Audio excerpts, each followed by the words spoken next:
welcome back to the Jill Lublin Show. Super delighted you stopped by today, and you will be happy too, because we're talking the circus with Blaze Birge. She is the founder of Flynn Creek Circus, and we're going to talk all things fun today. Welcome, Blaze. Hello. Hi, Jill. Super. What can I say? I'm a big kid. I think most of us are. We love the circus. And what inspired you to found this circus, Flynn Creek Circus? Well, I was a visual artist, actually, as a sculptor, and I was doing performance art installation. And I was interested in learning, circus has a long history of connection with sailing. There's a lot of rigging, a lot of knot tying, and a lot of engineering. I was interested in learning that from my art installations, actually. And in the process of learning about that, I was swept up by a circus in England that was run by a 5th generation Romanian circus family.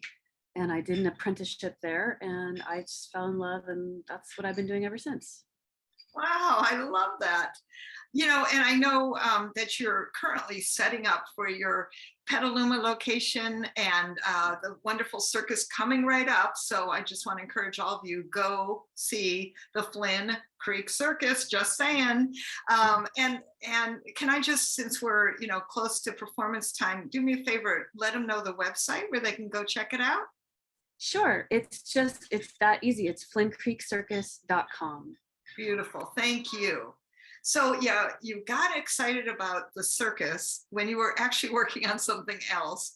And now, how many years have you been doing the Flynn Creek Circus? This is actually our 20th anniversary year. And oh my gosh. Yeah, 20 years of very hard work.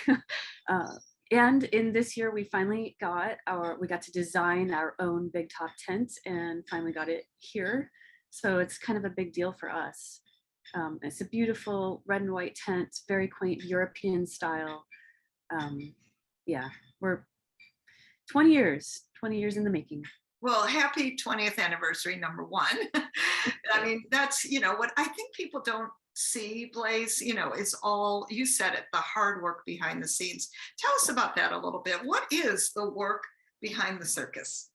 Oh gosh, I wonder, can I turn my camera and show you? They're building the tent right now. Yes, please. If you want to see, maybe through the window, it's not good. I don't know if you can see.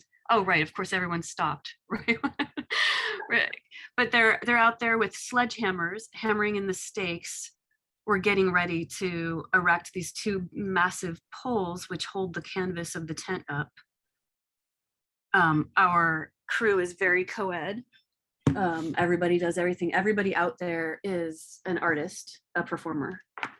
So it's all the performers that are doing the work of putting up the tent. So the performers aren't just performing, they're sledgehammering, they're putting up a tent. I mean, so it really is shall we say, a community collection of effort and focus, I'm hearing, right?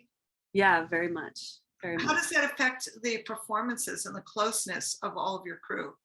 Well, that's the whole reason we do it that way. Actually, not all, in fact, most circuses don't do it this way. But for me, I decided when we started our show that I wanted no elitism between the cast and the crew. I wanted everyone to know every part of the show, do everything, so that it would breed an environment of trust and collaboration. And it really does. It's hard. It's very hard. It's hard on everybody, but it's a labor of love. Everyone's here because they love what they do and they believe in what they're doing. So I love that. And I do think, everybody sees the performance side, and of course the smiles and the applause, which the performers also live for, right? But I don't think people often see behind the scenes and what's really required. So do you have a fun story for us, Blaze? Some crazy thing that went either incredibly wrong or incredibly right? I would love to hear a story or two, if you can think of one to share with us. Wow. Oh gosh, there's just so many. I'm of course drawing a blank on, well, when I was very first apprenticing in England, we, of course, all the apprentices had to do the tent as well and learn the circus arts. And so we're training 8 hours a day and then building the tent and then doing the show. It was physically like probably worse than boot camp in the Army, like really intense physically. Um, and, we're about 2 months in, and you can see that building the tent's really physical labors, sledgehammers, heavy lifting for hours in the sun. We finally get the tent up and we all go to sit down and have a drink of water, and the whole tent just collapses on the inside.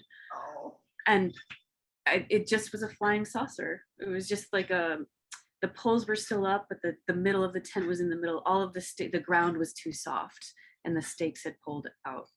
So that was a moment that things went horribly wrong. I wasn't in charge. how long have you been working on putting that tent up already? We had put the whole thing up. It was done and we had walked away. Yeah, but I wasn't in charge of that build, so I didn't. Oh my gosh. What I mean is how many hours had it already taken you to do that? Oh, 8 hours, probably. 6 or 8 hours, something like that.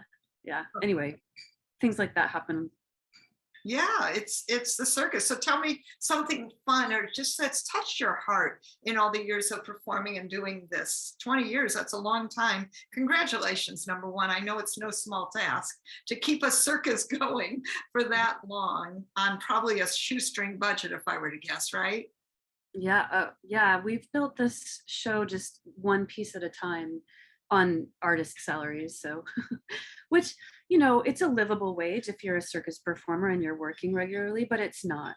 It's an artist's wage. So it's taken a while.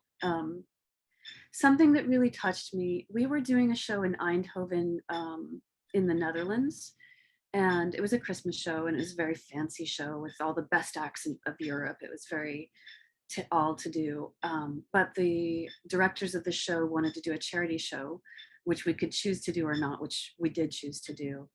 And he had invited all of the recent Syrian refugees to the theater. And I mean, it's like a 2,000 seater theater full of people who just left war. And it was so inspiring. They got up and they were dancing in the aisles and they were just so full of joy. It was really inspiring. Oh, that's beautiful. And so what I'm hearing from this is you do perform all over the world. Yes? Oh yeah, yeah, definitely. My husband and I are most known for our duo trapeze act, and we've been booked, yeah, all over the world. The show that we run does not go all over the world as Flynn Creek Circus. We just can't travel a tent to very easily.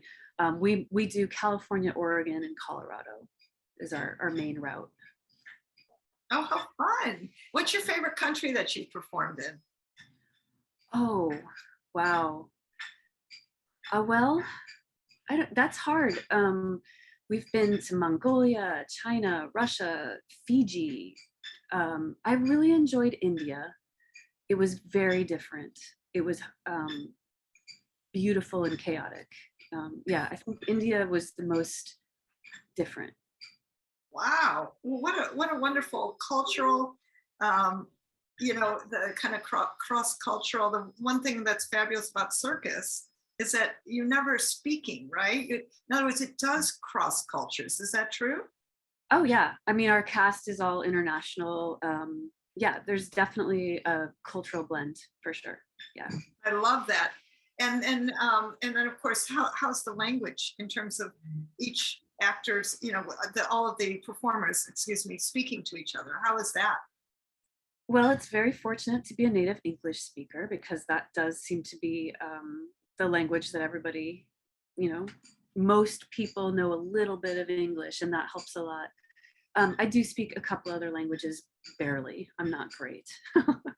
But between my husband and I, he speaks a bit of Russian, a bit of Chinese. I speak a bit of French, German, and Spanish. So we kind of can communicate with most people. Yeah, French is actually surprisingly useful in international context. Yeah. Oh, it works out. I love that. And, obviously you're a woman who's dedicated to her craft. And I think it sounds like something that so magical. I'm excited to see it myself and delighted to join you at the Flynn Creek Circus coming right up. So for our listeners, and please check on where they are and where they're going to be. please repeat the website again. Where would they go? It's Flynn, F as in Frank, Flynn Creek Circus.com. Perfect. Thank you. And I know you're busy over there. You're erecting the tent, and this one is going to stay up, right? Yes, this one is beautiful. Yes, very safe. Very safe. No, wonderful. And we wish you such great success in your performance. And of course, I look forward to seeing you on the trapeze. And thank you. Thank you so much for joining us today. Thank you so much, Jill. It's been a pleasure speaking with you. Thank you, Blaze. And thank you everyone for tuning in. So delighted you're here today. For more information, go check out jilllublin.com as well as flynnCreekCircus.com. We'll see you back soon and see you up in the air, so to speak. Bye, everyone.